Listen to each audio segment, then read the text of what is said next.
This is Eric Weinstein. Some of you have questioned why there is a ghostly image on the glass window behind you. What is up? This is Eric Weinstein. Some of you have questioned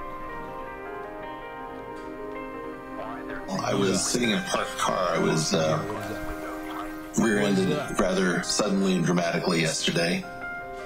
The airbags in the other car went off. I got to thinking about, with all of the things that we do to try to extend life and make life worth living, we forget how fragile it is.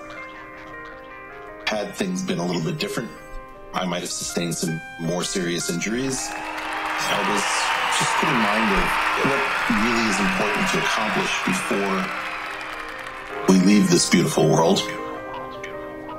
Those two things have me thinking about a topic, which is the subject of who that person is and the importance of having an arch nemesis.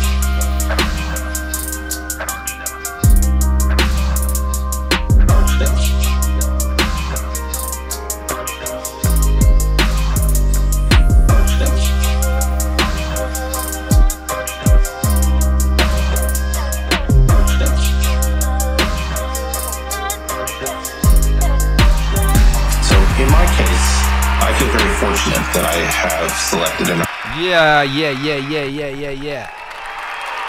Oh boy, what the heck is up, ladies and gentlemen? Ladies and gentlemen, it's Thursday. Oh boy. Yo. Do you know what's going on? Gang. It's Thursday. It's Ask Akira. Who am I? The Dawn. Oh yeah! What do we know about that guy? He's got clout. Good point, well made, Dr. Peterson. Good point, well made. You were just listening to the world premiere of Intellectual Darkwave Nemesis, featuring my good buddy Eric Weinstein. Oh shit, how are we feeling about that, ladies and gentlemen? How are we feeling about the sound of this Nemesis ting? It's a Nemesis ting. It's a Nemesis ting up here in Don Studios. That's a 4-track EP. A 4-track EP is dropping tomorrow, and there will be a premiere of it. It's this new thing that YouTube has got, which it's given to me anyway. It's rolling it out, and what it means is that the thing goes live at a set time. And when it goes live, there is like a chat room like we have here. There is a chat, and we can all listen to it together at the same time. So it's an experience, a mutual, joyful experience with us all together. So that's pretty cool. I did some polling, asking people what sort of time would be best for them. Now, lots of people said the evening. This will be impossible tomorrow because I have a gig all day. So it's going to have to be tomorrow morning. It's going to be 9 a.m. PST. I will be launching the preview thing after this broadcast. You will have a URL. You can go hang out there and just wait anticipatously. You can wait, and that'll be cool. And we can all join in together and listen to it together right here together. We will listen to Intellectual Darkwave Nemesis, featuring obviously myself and Dr. Eric Weinstein. So there, boom. What's going on, everybody? How are we feeling? Where is everybody today? Where are you at today? Let me know where you're at. I need to know where you are. I personally am in Los Angeles. I'm in Don Studios. It is a beautiful day to be alive. Happily, the studio is flooded with light, and you can't see how messy it is, because otherwise you would all be telling me to clean my damn room. And I know that that needs doing. So there. I've been very busy, ladies and gentlemen. I made this Eric Weinstein wave. There's a brand new JBP wave epic thing dropping on Monday. Monday is kind of a special Halloween edition. Special Halloween JBP wave dropping Monday. Oh my god. How do we feel about that? Boom. Personally, I feel good about it because it's amazing. It's amazing. I just got the masters back. It's amazing. And also, I am working with someone very special on the visual. It's a collab a lot of you have asked for. Yeah. So that's coming on Monday. That will also be a premiere. I'll be scheduling a time and date for that today as well. Well, obviously we have the date, but with the time. So we can all be there together and enjoy it together. So anyway, yeah, before we get going on all of today's business, of which there is much, it's our ritual. Rituals are important. It's our important ritual. So we're going to do the international high five. So where is everybody? We've got Jamie McKenzie on Facebook in Glasgow. We've got Martin in Poland. Shouts out to my Polish brothers. Paul Crampon in Hackney. We've got Tom in Pittsburgh. Dan's in Dublin. Dan 2 is in Arizona. Full-Time Flaters in Florida. Laurinus is in Lithuania. Oh my gosh. 420 Iron Fire Hose is in Toronto. Shouts out to Toronto. Shouts out to Canada. Mr. Pickles in California. Teresa the Kids in Colorado, Roberto Sanchez in Florida, Cody CC is in AZ, Tuscan, Arizona. Oh boy, there's some good rappers from there, I'm telling you. Gavin Ferguson, Arizona. Arizona represent. Arizona all over the world. What up, Liberty Snake Bear? What up, Dan L? God, man, you're all over the place. You're everywhere. What the hell? You're everywhere. This is truly an international high five about to be going on here. Zvigorova Z over on Instagram is in the UK. All right, so this is about to be a truly international high five. Nikki in New Jersey. What the hell? More in Poland. Gucci Waxy in Poland. Shouts out to my Polish brothers and sisters. Gabriel Minky's in LA like me. Many people in Florida. All right, we're going to do the international high five. Are you ready? International high five in 5, 4, 3, 2, 1. International high five. Let's do another. International high five. 5, 4, 3, 2, 1. Boom! Oh yeah. Well, that was joyful. I felt that all the way. Hey, hike 2590 felt that in Narnia, ladies and gentlemen, Narnia.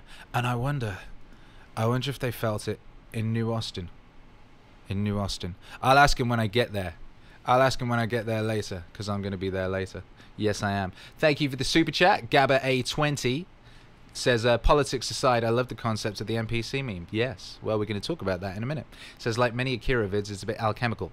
Base metal gold. Excited for Weinstein Wave. Thank you. Yeah, we're going to talk about that shortly. That's a big part of what we're talking about today. Yes, it is. And, okay. And, yeah. But, yeah, what's happening? One thing that's happening today is something... Today is an incredible day in the history of human beings. Today is the day we go back to New Austin. Today is the day that Red Dead Redemption 2 unleashes upon the world. Today is the day that the virtual reality future that Terrence McKenna spoke about, that he thought could save mankind. This is the first time we're going to... This is our first taste of what it's going to be like. We're stepping into the future today, ladies and gentlemen. We are stepping into a bright, glorious new future, and we're going back to Red Dead Redemption. And those that know me, those that have followed me for a while, know that Red Dead Redemption 1 was, in my opinion, the best game of all time. Best game of all time. And it's an experience that I cherish. I cherish that experience. It's one of my greatest favorite lifetime experiences. Me and my wife Charlotte, we played that together. It was great. I did the hunting, she picked the flowers. You know, it was very us using both our talents and likes and stuff. It was a beautiful distribution of labor, and it was truly one of my favorite experiences. Truly. And we're going back there today. And guess what, ladies and gentlemen? We're going there together. I'm bringing you with me, ladies and gentlemen, because as I said, and people thought I was joking, I'm not fucking joking. I'm becoming a Twitch streamer so that I can play Red Dead Redemption and not feel like I'm neglecting the community and neglecting my duties as an international Don figure. You see, I had to basically make it part of my job. So yeah, I'm going to be streaming Red Dead Redemption from tonight. We're kicking off tonight. Tonight's going to be a super long stream. We might just stream until I fall asleep. And it will be on the Twitch, the Don Twitch. I believe we will start streaming at 8. I think it's 8. I think the game goes live 8:30. Yeah, the game goes live at 9, I believe it is. 9 PST. That is PST. So we'll be switching on early and making sure everything works. And, you know, having an exciting countdown to being able to start playing the goddamn thing. Yes, we will. And then we'll be there together. And, yeah. And then going forward, I do believe that me and Hercules are going to play it every morning before I go to the studio. That's the idea. And, yeah, so that's rather exciting. I'm very, very excited about the whole thing. And, yeah, I just think this is an important thing to be a part of. I honestly think this is a historical moment in the culture of us.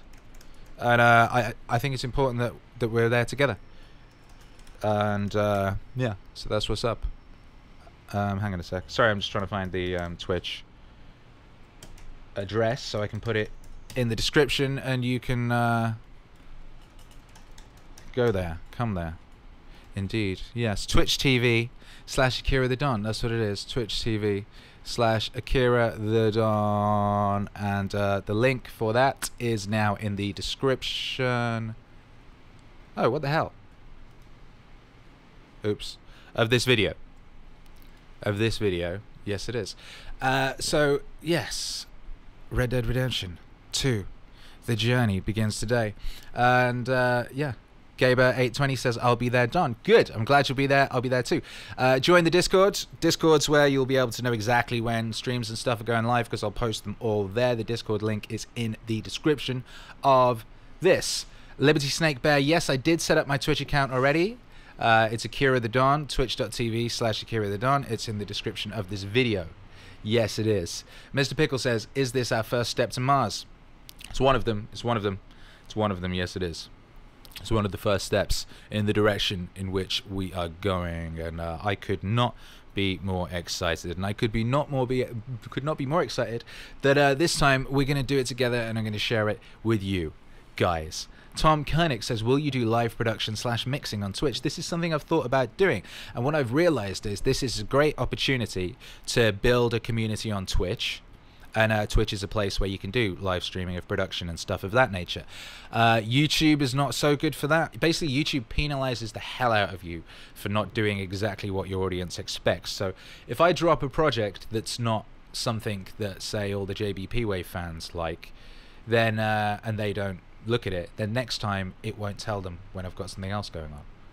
YouTube really penalizes the crap out of you. This is why Internet Historian was not able to post our collaboration on his channel, because YouTube penalizes the crap out of you for posting stuff that's not what you normally post. So Twitch, the idea is we're going to go build as a community on Twitch, and there we can do the other stuff. We can do live streams of production. I can bring you in the studio while I'm making records. We can play video games. We can hang out, all that type of stuff. So yeah, I'm excited about that.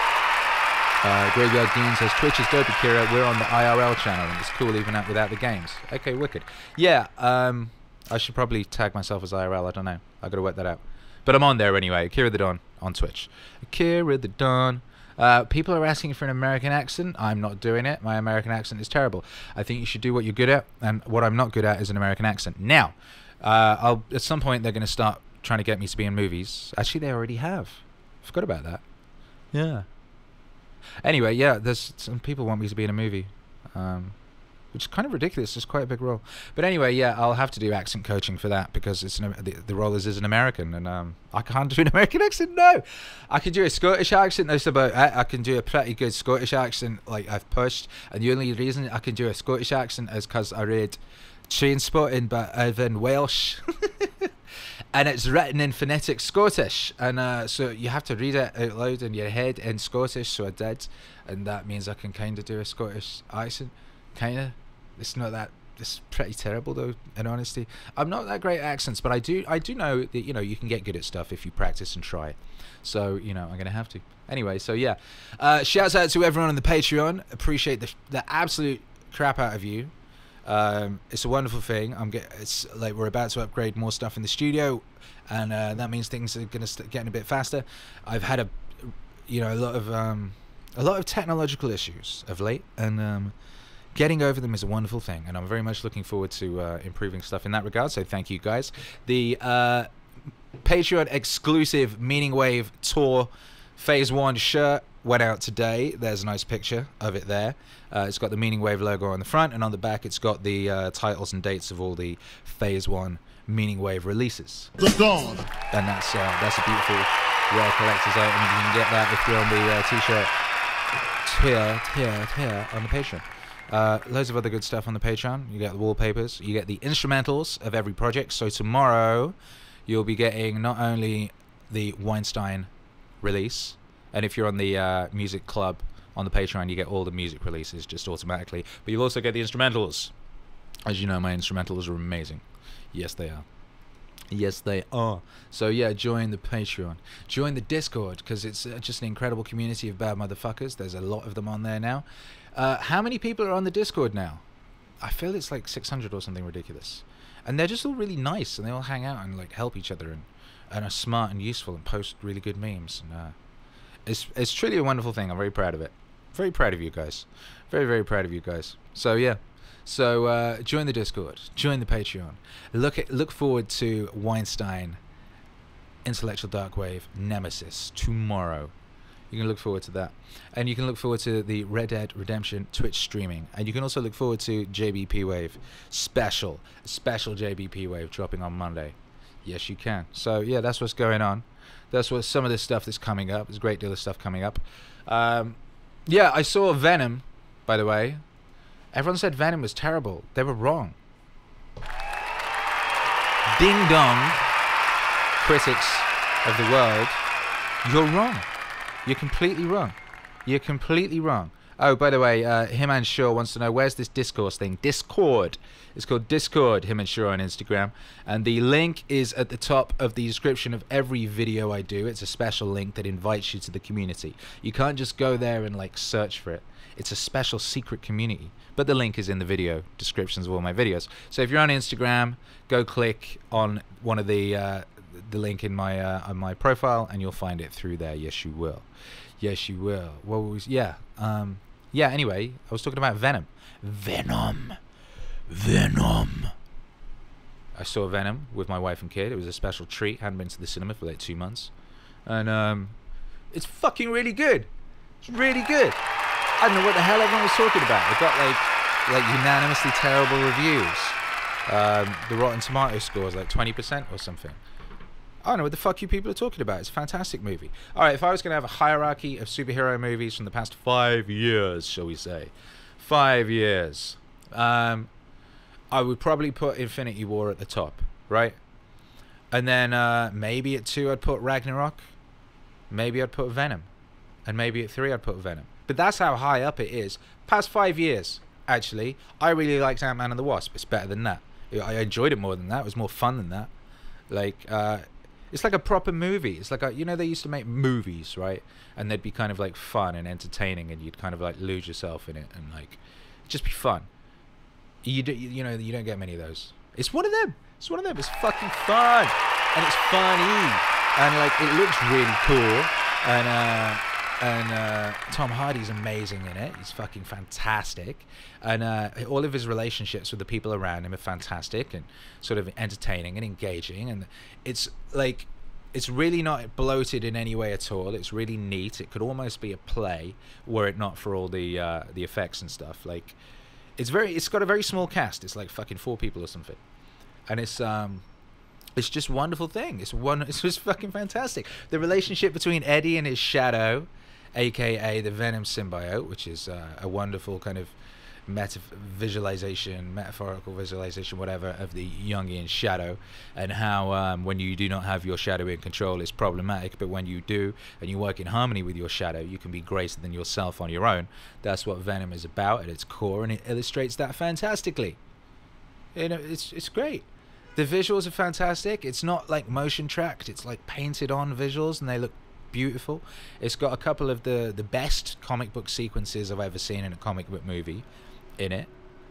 The There's one really great moment in a fight scene, which is just absolutely glorious. There's one fantastic bit, which is an interaction between him and his girlfriend or ex-girlfriend. That's just awesome. It's just beautiful. It's fucking brilliant. It's also quite funny, and dark. And not in an annoying, like, you know, Zack Snyder dark way. It's dark, but in a just in a non-annoying, lame, cheesy way. It's not annoying and lame and cheesy. It has moments of almost cheesy humor, but they're endearing. They're endearing and fun in the way that the character always has been. It's a great character. The Venom character is a great character. Like I said, it's the perfect comic book visualization of the Jungian shadow, and into the integration of the shadow, the concept of the integration of the shadow, that everybody has a shadow side, and if it's not integrated or acknowledged, it runs rampant and causes all sorts of fucking problems. But if you integrate it and like acknowledge it, then it can be very useful, and you know, can help you in your life, and that's what it's all about. And yeah, Venom's a fucking great movie. It's a fucking great movie. My kid loved it. He was a bit worried he was going to be scared. Little Hercules at one point, he was like, I'm scared, we've got to leave. And at the bit when it's like, there's earlier in the film, it's quite reminiscent of Prometheus and Alien in some factions. Also, I love all that stuff, so it's great, the Alien aspect. But then as soon as he became Venom, he fucking loved it. He loved it, and then he spent the next week just crashing around the house being Venom, just running up walls and smashing things and jumping on my head. So here's the thing: if you want like a peaceful child, do not take the child to see Venom, because like it'll bring out their inner sort of noisy anti-hero. He really did with Hercules. Oh my god, I don't think he ever recovered. I don't think he ever will. But yeah. So yeah, Venom's great. Don't listen to the haters. Go see Venom. I recommend Venom fucking highly. Yes, I do. Ragnarok was better than the other Thor movies, says Liberty Snake Bear. Correct, it was. I enjoyed all the Thor movies, by the way. I enjoy Thor. I love the kind of galactic visual aspect of them. They have a really beautiful galactic visual aspect I've always loved. All of those movies. But Ragnarok was by far the best. It was just joyful. Technicolor, joy. The music was brilliant. The visuals were brilliant. Planet Hulk is a wonderful story. And even if you're going to take a small aspect of it, the Hulk gladiator in space thing is just fucking amazing, whatever you do with it. Yeah. Cody C says, if you're having shadow problems, I feel bad for you, son. Yeah, exactly. Me too. Integrate your shadow, ladies and gentlemen. Integrate your goddamn shadow. Shall I take that picture of Eric Weinstein down? Look at Weinstein lurking. If you're watching this, I've got Weinstein lurking above me, ominously, like a fucking ominous dark Mary Poppins. All right, get out of it. Yeah. Roberto Sanchez says movie wave, Pinocchio wave. Hey, guess what? I already did it. I already did it. That's what's dope about like my ridiculous hyperproductivity, is that even big fans will have missed certain things. So if you go have a mooch around on my YouTube channel, you'll find a mix. I believe it's called LoFi 2018 too. I should rename it. And it's a beautiful hour-long lo-fi mix interspersed with samples from Pinocchio. Yes, it is. I'm presuming that's what you wanted. So that's what you got, baby. That's what you fucking got. Go check that out. Go look it up. And yeah. Ragnarok is good, says James Atkins, for New Zealand humor. Tons of in-jokes. Yeah, it was the directors, that guy who did What We Do in the Shadows with the Flight of the Conchord guys. Brilliant movie. Absolutely brilliant movie. I actually DJ'd on New Zealand soil. New Zealand soil.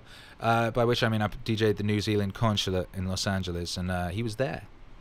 They basically got the creme de la creme of New Zealand cinema out and invited a load of LA cinema types, and the party was to try and get people to to make more movies in New Zealand.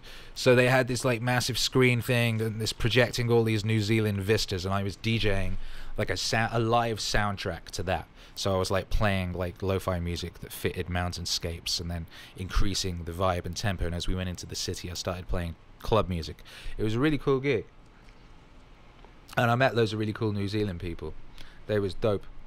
Shout out to Brian Oswald on Facebook, who says Nemesis is fire. Fire. Thank you. Thank you. I'm glad you like it. What you've heard so far. What you've heard so far. Oh, man.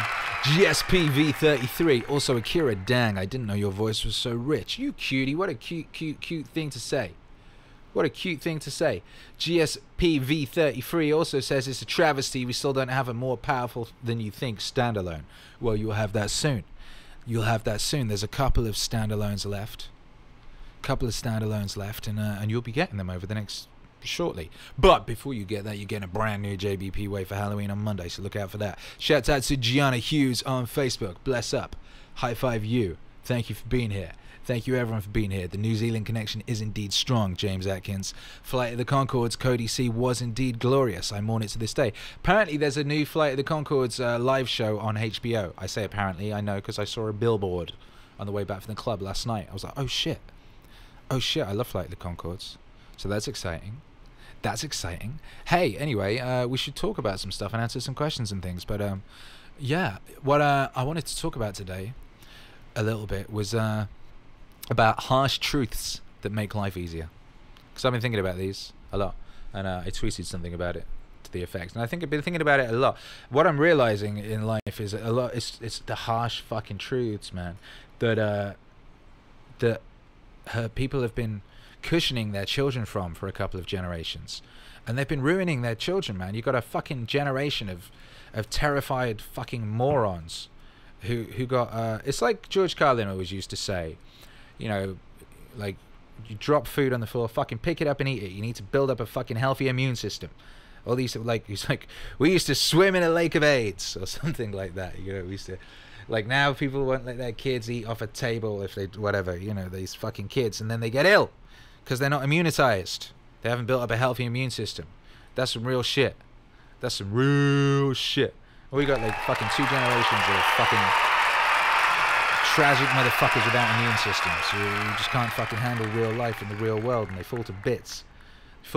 And you don't want people falling to bits, because when shit goes down, you want people who can stand strong. I talk about this often.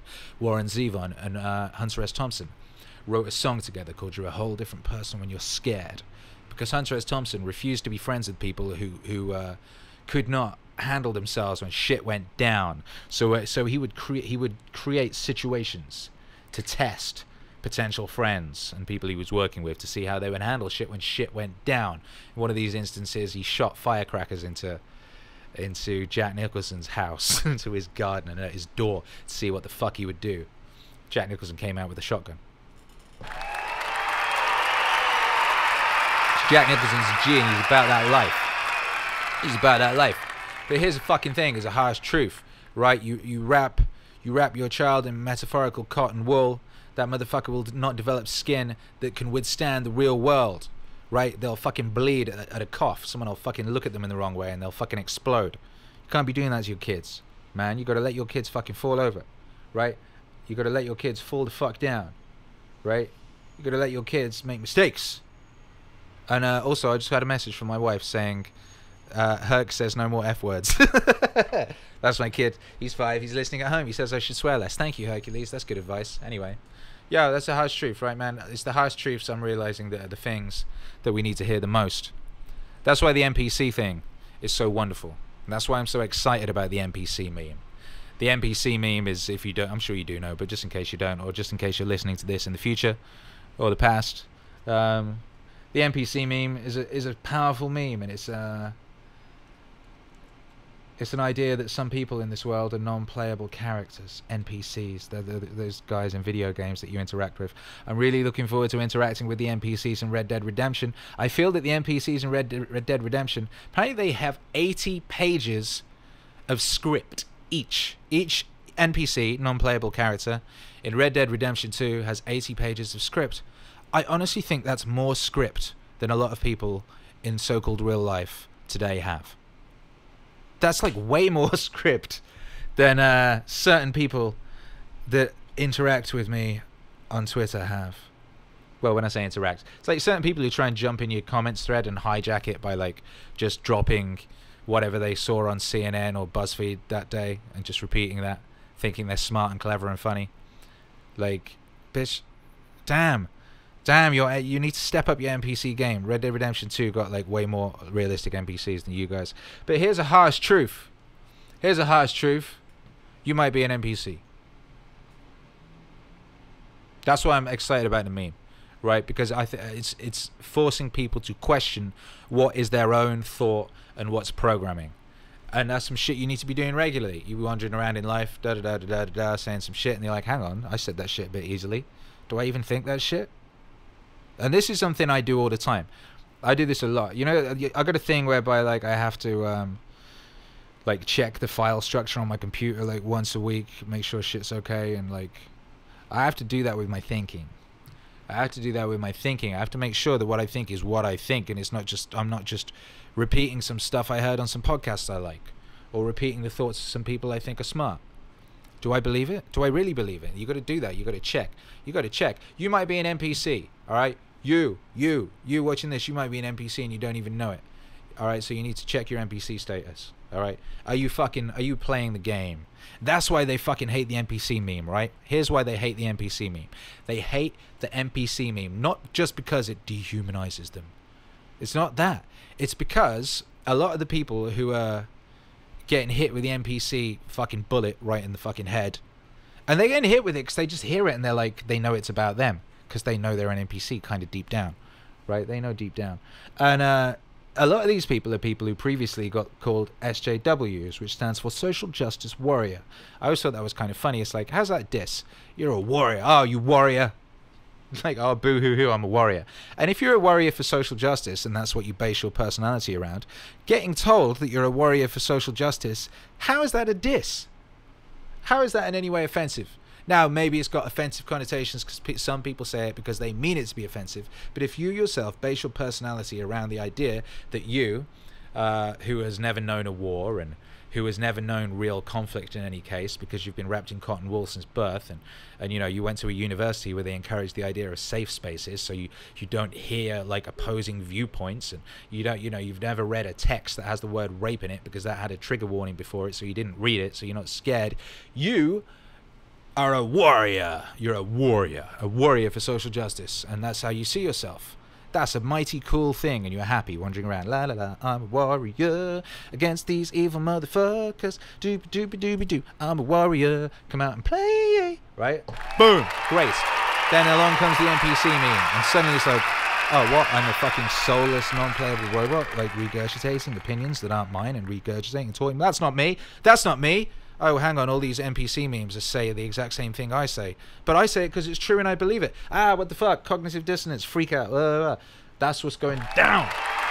That's what's going down. That's why it's exciting and useful, because it's making people question the source of their beliefs and whether it's programming and stuff. And it's a thing that applies to all sides.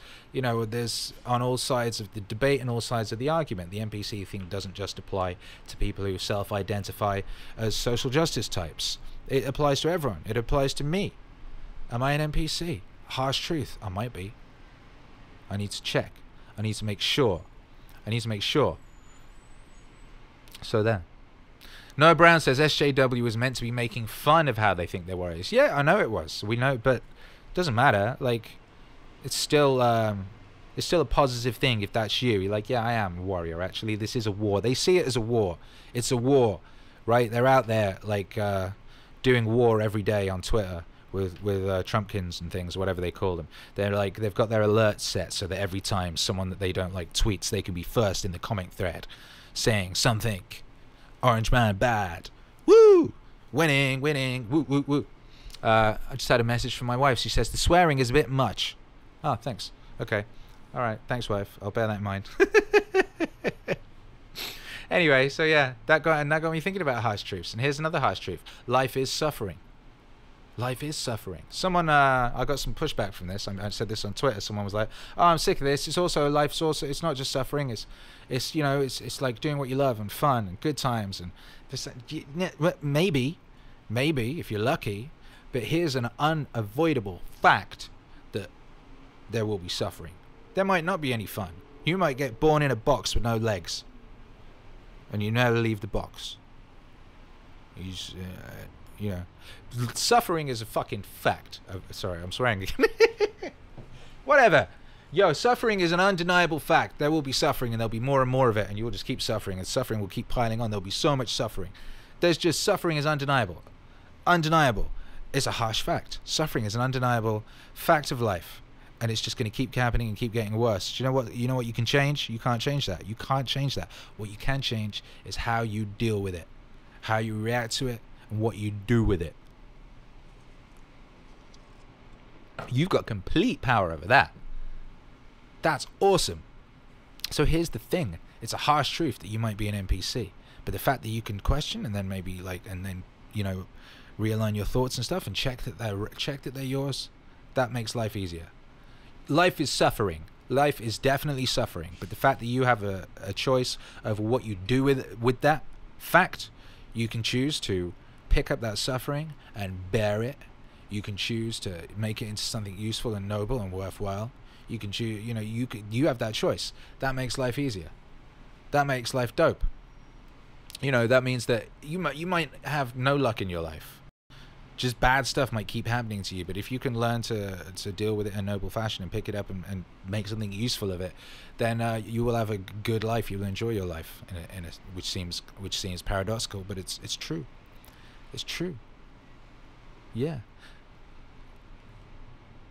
Sir Pepper says life is suffering, but life is good.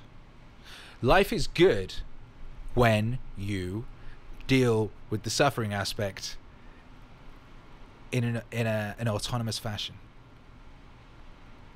Then life can be good. Then you can walk around your life and be like, yeah, life is good. You're not just at the mercy of good things happening. Because if you're at the mercy of just good things happening, then, you know, you're just tumbling around in the pinball machine of the galaxy, my brother and sister. And, like, you know, you don't know what the fuck is going on. You're just hoping something good's going to happen. Now something good's happened. Life is good. Always fucked up shit is going to be happening. It's how you deal with the fucked up shit. And I have to remind myself of this on a daily basis. On a daily basis, I have to be realigning and checking my internal dialogue and checking my self-talk. And you know, it's very easy to become a victim. But when you're a victim is the worst thing to be. And you're only a victim if you allow yourself to be a victim. That's the thing. All right, and if you know this is liberating and joyful. You know that once you know that, life is a lot easier. It's just way easier.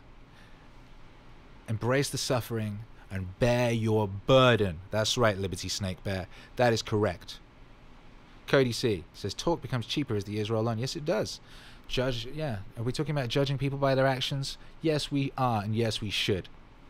Yes, we should. Harsh truths. Harsh truths. Manster Bear, any advice for when your kid is scared? My 5-year-old gets scared a lot. Telling him it's not real doesn't work when it's real to him. Does Herkovitz get scared? What do you do? Yo, life is scary. Harsh truth. Harsh truth, 5-year-old Hercules. I told Hercules life is suffering. And, you know, he gets scared. And, like, here's the thing. It's no point telling him it's not real, because you're right. It is real to them. What you can tell them is that you're there and you will protect them. That's what's real. The most real thing is you. And you're there and you're going to protect them from whatever happens, no matter what. And you're always going to be there. You always have and you always will. And you will protect them, no matter what. So it doesn't matter if there are scary things, because you will protect them. And that's one thing you can tell them, and that's true. And I find that to be effective. Another thing you can do is, you know, show them where they have power over the things they're scared of. Whatever those things are. You know, if it's a bug, well, there's no point being scared of a bug, because you can kill that goddamn bug. You are more powerful than that bug. Are you scared of some imaginary thing? All right, well, imagine yourself destroying that thing. If you're having bad dreams where dark things are coming at you, well, imagine, well, what could you do about that situation? Kids like solving problems. Like men, like fathers. Fathers love solving problems. But, you know, you want to just give them some autonomy. How could you? Well, yo, one, you're going to protect them no matter what. But two, they got mad power. They got mad power to defeat all manner of monsters in this world. There was a JBP wave where Peterson talked about this in a wonderful fashion. He was talking about a dream. And someone was having a dream, I think it was a kid, and the kid was having a dream that there was like a dragon, and the dragon was producing loads of smoke, and all these little imps and things were coming out of the smoke area and attacking this kid, and the kid was terrified. And he was like, well, how do you think you could maybe kill those things? And he's like, the kid's like, well, I'd get my sword and I'd chop their heads off. Hercules is always like this. He's always like, oh yeah, well, I would punch him in the face. I'm like, Hercules. He's like, oh, this thing might... He was trying to get me in my dream. I was like, so what do you do? What do you do in your dream? He's like, oh, well, I get my sword and I cut his head off. I punch him in the face. Or I get my power glove and I punch him in the face. It's like, yeah, there you go. Boom. Easy.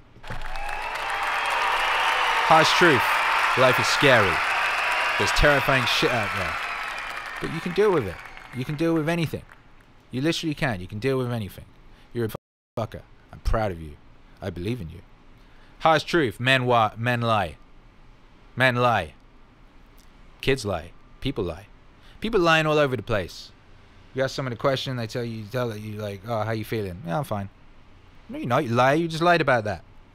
You are not lying. You are lying. Yo.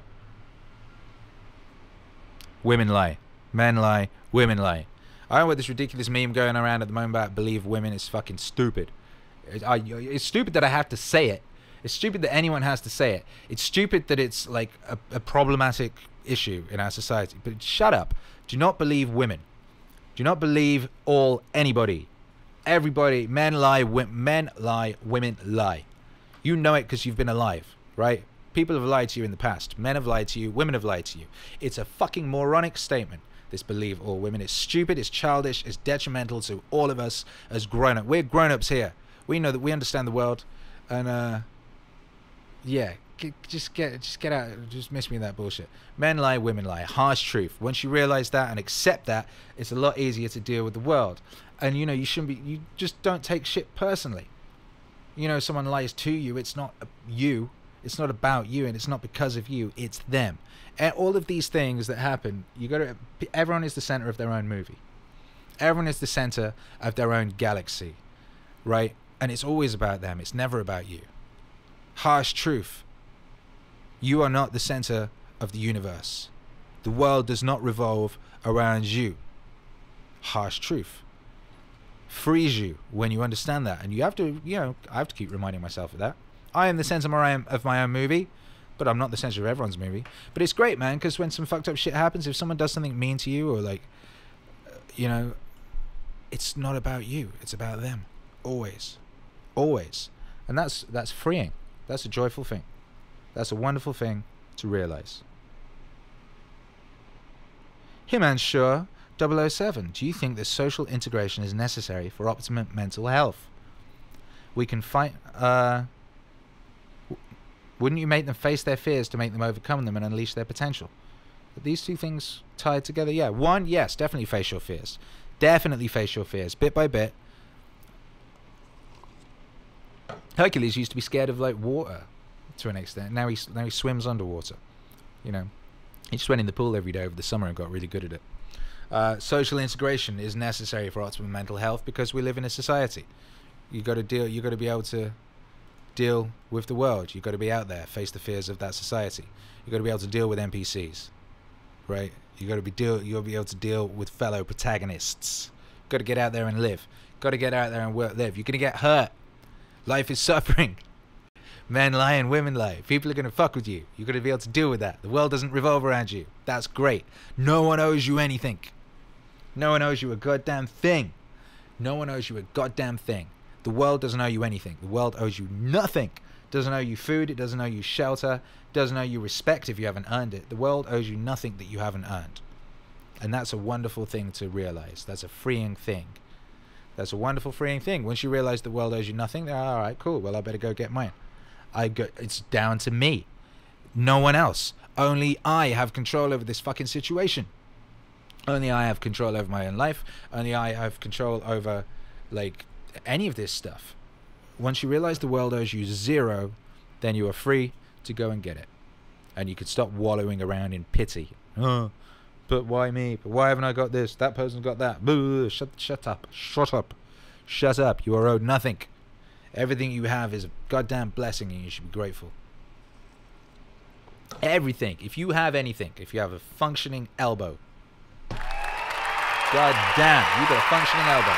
You weren't owed that. You weren't owed that. There's people out there with no functioning elbow. People who've been born with no elbows.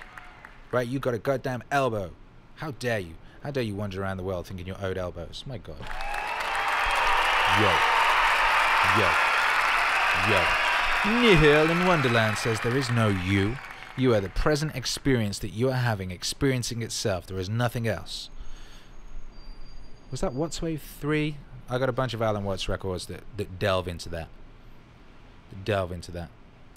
Harsh truth. Harsh truth. You got to understand. You got to know this. You and everyone you know, you're going to die. And soon. Soon. This gnat's eye existence, it'll be gone in a second. It'll be gone. And so will you. And so will everyone you know. And so will the memory of you. No one will remember you in 2 generations, if that. You'll be lucky if they do. What do you know about your great-grandfather? Can you picture his face? Do you know anything about him? Do you know anything about him? I had a conversation about this with someone recently. They were like, oh yeah, but you know, everything now, it's like, you know, it's all documented on the internet. You'll be able to know everything about your great-grandfather. Will you? Will you give a shit? Will you give a shit? Have you got time? You know? Who knows? Also, you know, violent sunspot activity will destroy all hard drives. That's an inevitability, perhaps. But no, this... You'll be dead. And it doesn't even matter 2 generations, 3, 4, 5, 6. It's nothing. It's nothing. You'll be dead and gone. It's all over. So you might as well engage with right at this second, because right at this second is all there is and all there ever will be and all there ever has been. There is no past. There is no future. There is only this right. Boom. Boom. Right? Which is why it's very important that we play Red Dead Redemption. That's why it's very important that we all get together on my beautiful stream later today and engage in the glory of Red Dead Redemption, because we're only alive right at this second. Right at this second, right? Do not dawdle, okay? You're never going to read your old tweets. You're never going to sit there and read all these notes. You're never going to, you know, none of this. None of this. All this stuff you're saving for tomorrow. There is no tomorrow. There is only now. There is only this. You will be dead. You'll be dead. So... do it right now, whatever it is, do it right now and race for the finish as if there is only this one race. And that's all there is. Because that's all there is. That's true. And that is a harsh truth. And it's beautiful and liberating. It's a joyful, harsh truth.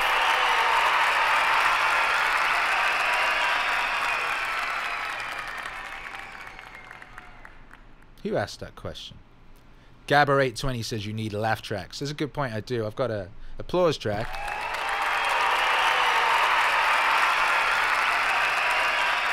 And I bang that at opportune moments. And that's a good thing to do. You know, I think everyone should have an applause track. Someone was asking me about psychedelics. People ask me a lot about psychedelics these days. Because, as I've said, we are at the dawn of the new psychedelic age. We're at the very beginning of the new psychedelic renaissance. It's come bubbling up from the underground. The underground is us. That's us right here. And a bunch of other people. I literally, right, I get messages pretty much every day at the moment. For some reason, often via Instagram. From people who are listening to my music on acid. Someone came up to me in the club last night and said that they've just acquired a Herculean dose. And they're going to be listening to my music on it over the weekend. And I was like, dope, man, that's what it's for. And he's like, yeah, I know, that's what it's for. That's what it's for. That's what it's for. Now, you don't have to take psychedelics to fully engage with my music. But you can. And you'll probably get a lot out of it. You'll probably get a lot out of it. And as for the question whether I have engaged in psychedelics, the answer is yeah, of course. Yeah. I used to walk around with a bottle of liquid acid, and yeah, that was a great time. It was a very useful time in my life, because it sort of just opened me up to the nature of reality more. This sort of the unrestricted, infinite nature of it. That you know, Plato's cave is obviously a great way of looking at it. There's the great way of, you know, we're experiencing reality through a keyhole. We really are. And the psychedelic experience kind of allows you to understand that on a quite deep level. And once you have that knowledge, then you're set for the rest of your life. You don't have to wander around in a state of psychedelia your whole life. You can literally do it once and like learn the major lesson, I think. And that is the major lesson. And once you've got it, you've got it. Boom, boom, done. Now, when you're a young person and you have no responsibilities, I think about this a lot. And my old manager said this to me. You know, when you're, because that was the case with me. I was young. I was 19, 20 or whatever. I was a music journalist. I was beginning to make music. I was living in London. So it was perfectly reasonable for me to walk around with a bottle of liquid acid at all times. And that was fine because I didn't have any responsibilities other than to myself. You know, then you get later in life and you got responsibilities, and maybe like being tripped out all the time isn't conducive to having a you know, a responsible, meaningful experience. Maybe it is. Depends how you structure your life. But I'm very much looking forward to being an old person, because old people, when I'm an old person, I can just sit there, trip out like a goddamn god all day. It'll be cool. No one will mind. It'll be normal. It'll be fine. Old people are tripped out all the time anyway, right? Old people are on so, like, a lot of old people in the Western world, they're on so many crazy drugs and stuff. They just tripped out at all times. I told you my grandmother, she got crazy pain. They gave her these like legal drugs for it, and she was hallucinating hands coming over the top of a doorway. Jesus Christ. You know. So yeah, anyway, yeah, I think the psychedelic experience is a useful, necessary one. I'm pretty much, you know, I've read my Graham Hancock and all that sort of stuff. There is the idea that human evolution is a direct result of the psychedelic experience, and that makes complete sense to me. But like I've said many times, we're at the dawn of a new psychedelic experience, and we're about to go into a very trippy period, and it's going to be a hitherto unimagined, well, undone, certainly untested, interconnected psychedelic experience where we're all together in like this, we're all together in these rooms, on these video streams, in all these places, having like mass experiences, and then the art is going to just radically shift as a direct result of this, and life itself, just like actual so-called IRL, is going to be way more psychedelic as a direct result of everything that's happening over the next few years, and that's going to be irreversible. Just the world in general is going to get trippier, and it's going to stay trippier. So yeah.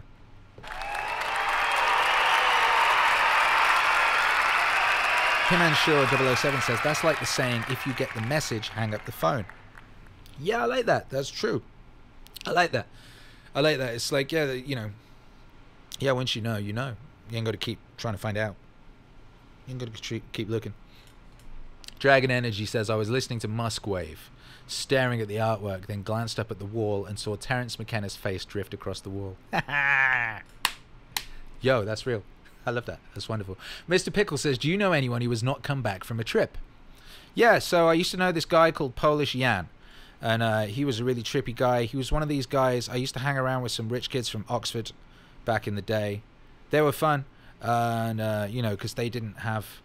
I came from a working class background, and everyone I knew in the come up and in the early days, especially when I left home when I was like 16, I was hanging around with ne'er-do-wells, and they were getting in trouble, and like they had limits on their experience, so like they would have to engage, or they chose to engage in crimes and things of that nature. So that was there. So there was always trouble. There was always trouble. There was just trouble. And when I moved to London, I met some rich people, and they were super fun because they didn't have trouble. There was no limit to their experience. They went to school in Oxford.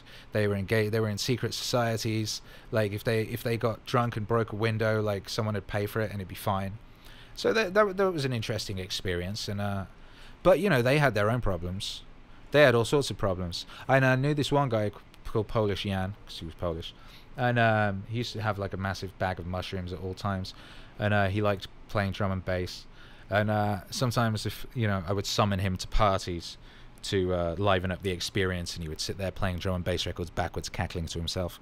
But he just went really deep, man. He went really deep into it, and he dosed himself too far. He went too far. He went to South America on a voyage of discovery, and he got put in a mental institution because he just went too deep and he didn't come back.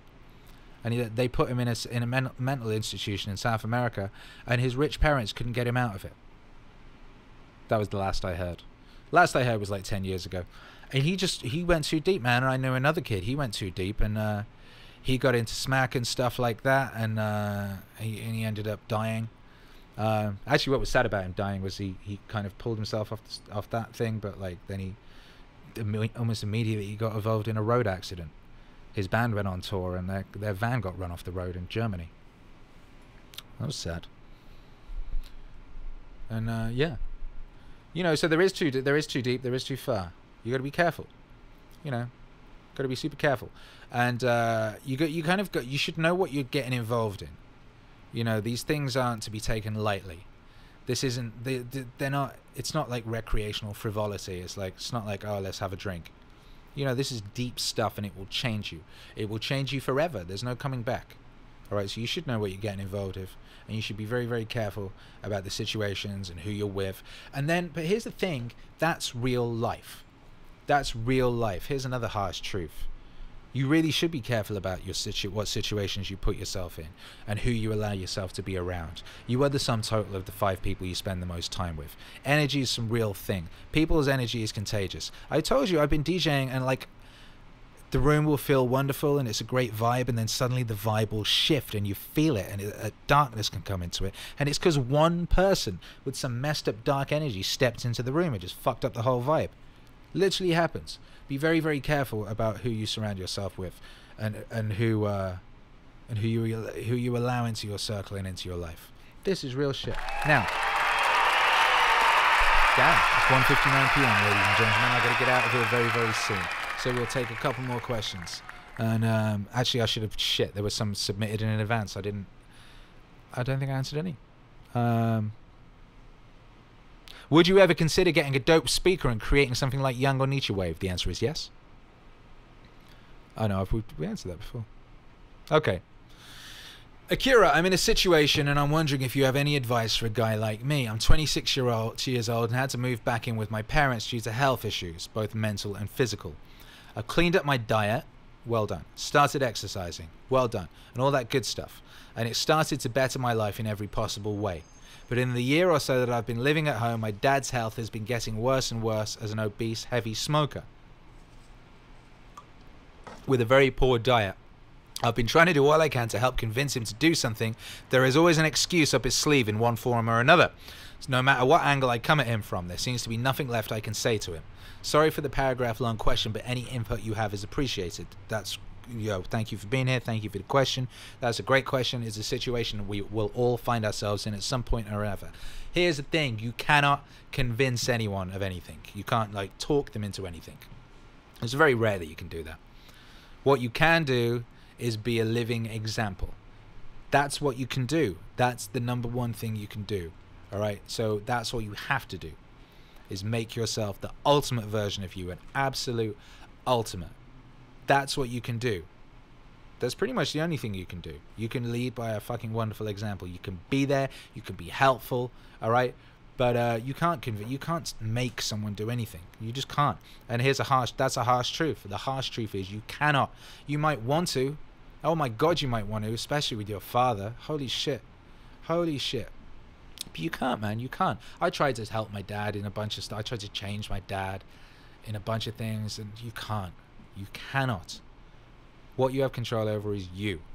So that's what you must do. You say you've started exercising and you've cleaned up your diet and all that, and that sounds wonderful. It sounds to me like you still have a long way to go. So that's what you need to do, and that's what you need to focus on.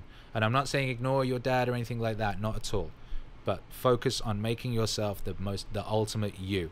Make him proud. Make him look at you and think, shit, maybe I could be that way. Maybe I could do that. That's what you can do. And, I wish you luck. Go forth and be mighty. I'm proud of you. Thank you for being here. And that applies to all of you. Thank you all for being here. I appreciate you. I'm gonna get off now. I've got to get a lot of stuff done ahead of all the wonderful stuff that's going down. I've got to get the new JBP wave into distribution. I've got to get the Nemesis, the intellectual dark wave ready. Keep an eye on the channel and keep an eye on the Discord. Go join the Discord and join the Patreon. You'll find out when all these things are dropping, all these shared experiences. We're going to be sharing so many more experiences, ladies and gentlemen. We're going to be sharing the releases of these epic musical projects. We're going to be sharing Red Dead Redemption. And we're going to be sharing Ask Akira right here every week at 1 p.m. That's what we're doing. That's the schedule. That's the system. That's what we promised each other we would do, and we're going to do it. Thank you, everyone who's here. Thank you, everyone, for being locked in. Shouts out LG. Shouts out James. Shouts out Master Bear. Shouts out Mr. Pickle. Shouts out to Hercules. Says, Dad, I'm super excited to play Red Dead with you. Ah! I love you, son. I love you, son, and I'm super excited to play Red Dead with you. And I'm super excited that we're going to be able to look back on this when we're older and go, oh, do you remember, son, father, when we played Red Dead 2 together?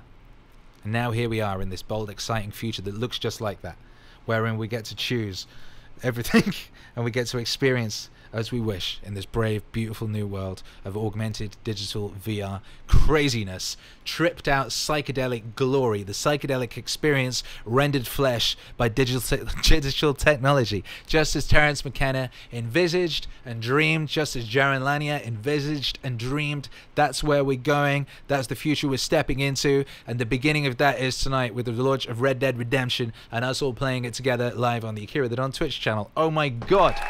Here we go, ladies and gentlemen. The future is now. The future is now. Let's go forth and be mighty. Thank you for being here. I've been Akira the Don. You are you, and I adore you, and I appreciate you, and I'm thankful to you. Simultaneous high five in 5, 4, 3, 2, 1. Boom!